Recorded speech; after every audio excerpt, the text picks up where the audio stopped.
Please let us know how you lived it and what of an important milestone today has been for the club. Yeah, it's been incredible. I think, for those of us who've been able to go down there on fairly regular basis, we've seen the sort of rapid progress over the last few months. And again, as I said in the interview, it actually seeing the first piece of steel go in place and start to come out of the ground is such a big part of construction of these, huge structures. And, what we'll see is, and again, just from experience, is that the speed at which that framework goes up is incredible. And, just in a few months time, you'll really start to see the shape and the mass of the building. And I think that's one of the most awe-inspiring things of these big construction projects, is that obviously they happen over a couple of years, but the steel frame really gives you a sense of how big this is and just how big a place it will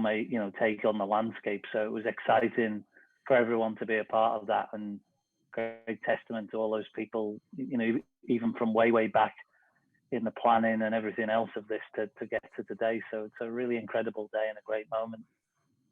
With that, we'll now open the floor for questions. So please, again, alert me through the chat if you have a question for Mr. Ayre, and we'll grant you the floor. We're just gonna wait for a second until our friend from the Tennessee, Andre Hills, will lend you the floor with the first question of the day. Yes, Ian, congratulations, first of all, on the ceremony. And I hope Tony Husband is listening somewhere also. Look, for the beginning of 2020, it wasn't as if the pandemic was the start of the adversity that this club has faced, both on and off the pitch. Obviously, we know what happened with the Tennessee Tornadoes, and even this project itself, finally finding an agreement in February. Now we're in 2021 and a celebration here in January. I mean, are you hoping that you can use this stadium and its progress as a positive factor, not just for you all internally at the club, but for the fans as well?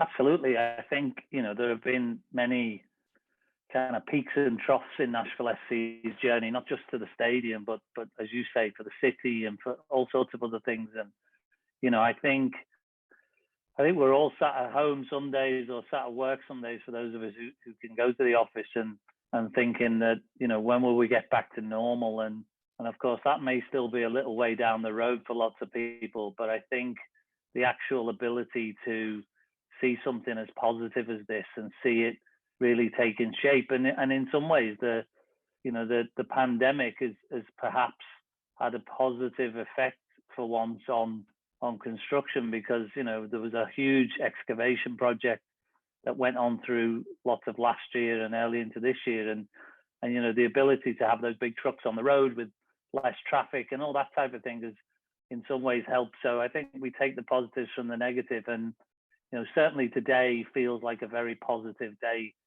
for all our fans, for our players, our staff, and everyone connected, and for the city, to see this incredible project that will be a huge addition to Nashville sporting landscape, taking shape and going vertical, as we said. I think it's a great day for the city. We will continue with a question from Tim Sullivan with For Club and Country. Ian, you've kind of contrasted this job with the job that you had at Liverpool a lot. To the best of my knowledge, you were not around in the 1890s when Anfield was built. So how cool does it feel to kind of see your club's physical home kind of start to become a reality? Yeah, I have the grey beard, but definitely wasn't around in 1890. I think today was one of those, if I had to pick out 2 or 3 days in my whole journey so far at Nashville, this will be one of the ones that really stands out even in years to come. And one of the reasons for that is that, when I approached this opportunity overall, and, it was to some degree given a blank sheet of paper, one of the biggest pieces to put on that piece of paper was the stadium. And for a long time, when you're in planning and negotiation and financing and all those important but less exciting stuff sometimes, it feels like it's a long way away, and all of a sudden it creeps up on you, and here we are, with a lot of concrete poured and a lot of excavating done, and you can really see, as you saw for the images, and that I think you saw, you can really see this thing taking shape, and now a steel frame. So it has real reality to it now, and I think that's incredible. Makes it feel like it's really happening, even though it's been happening for a long time.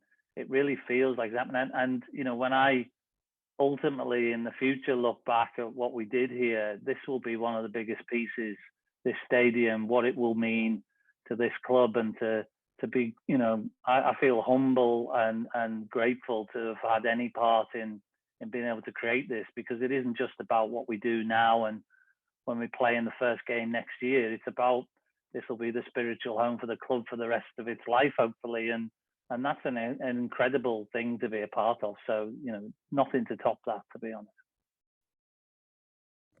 Been right with Broadway Sports.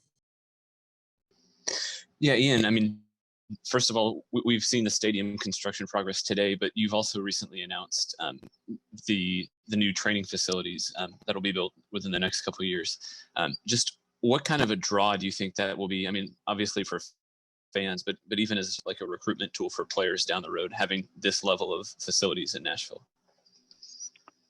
They're very important, to be honest. I think, again, having been at several clubs across my career, players have lots of choice, right? They have, sometimes it gets down to the wire on salaries and transfer fees and all those things, but ultimately the players often are bringing their whole lives and their families in some cases to a city, and so knowing that you have, obviously it's important to be joining a good team and having a good opportunity and find the right economics, but having great facilities to practice, their office is the practice facility, so building a world-class practice facility is essential. And then when they go to work on the big day of the week for them, when they are asked to put their real productivity out there, it's at the stadium. So these things are really crucial, I think. And we are trying to build something that's really fitting, not just for this team, but for this city. And I think that's the case in the stadium. The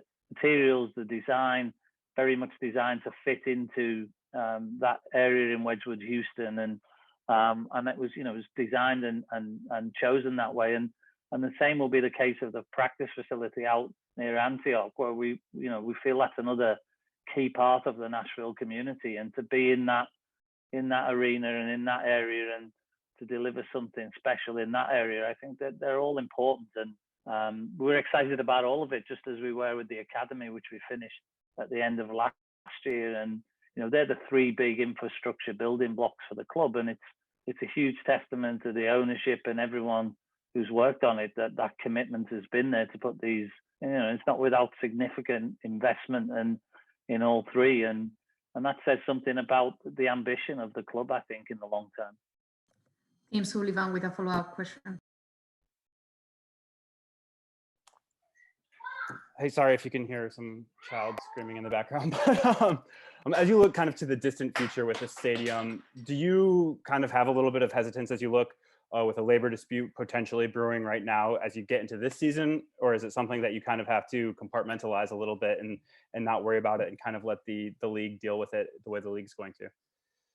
Well, I think we all, every day, I would say in 2021, and to some degree last year as well, we're kind of, me particularly, running down two separate paths. One is the 2021 season path and everything that needs to happen, whether it's a labor dispute or other things, getting people ready for games at Nissan Stadium. And then the other path we're running is the road to 2022, and we have to keep them separate, but at the same time give each of them equal commitment. And we will do what, and the league and ownership and everyone else will do what's needed to find the right way forward for the 21 season. But at the same time, there's so much that will go on in 21 that will, be a catalyst to the success of 22, not just construction, but planning and, putting people and selling seats to people who want to be in that facility when it's completed. So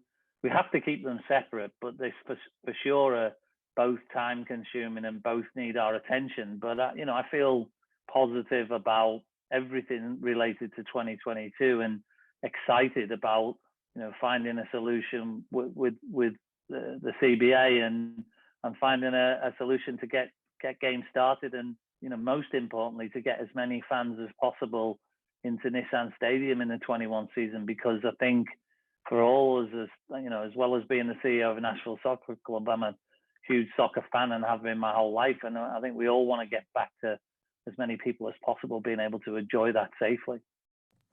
We have one final question from Drake Hills with Tennessee, and so Drake. Yes, thank you, Chris. In relation to Ben's question, how much overlap is there going to be as far as completing the soccer stadium as well as getting underway with the training facility and offices in Antioch? Overlap. I guess the overlap that the practice facility is likely to complete after the opening of the stadium, just because of the time it started construction. But that's to be determined, to be honest, as we're still in the sort of design phase there. It won't take as long overall as the stadium, but we don't really have a firm date for completion on that yet, Drake. But it's two separate teams working on it and two separate outcomes really. But one will follow the other. I think all eyes particularly have to be day to day internally on the stadium completion, which is such an important part, and we're fortunate enough to be able to have use of the academy facilities until we get the practice facility finished. But it won't take any less priority. It's just from a timing perspective, I think it likely runs into the middle of 22 is the current view, but we'll see where we get to that as we start to complete the next stages. But it's exciting to have both of them underway, as I said. And I think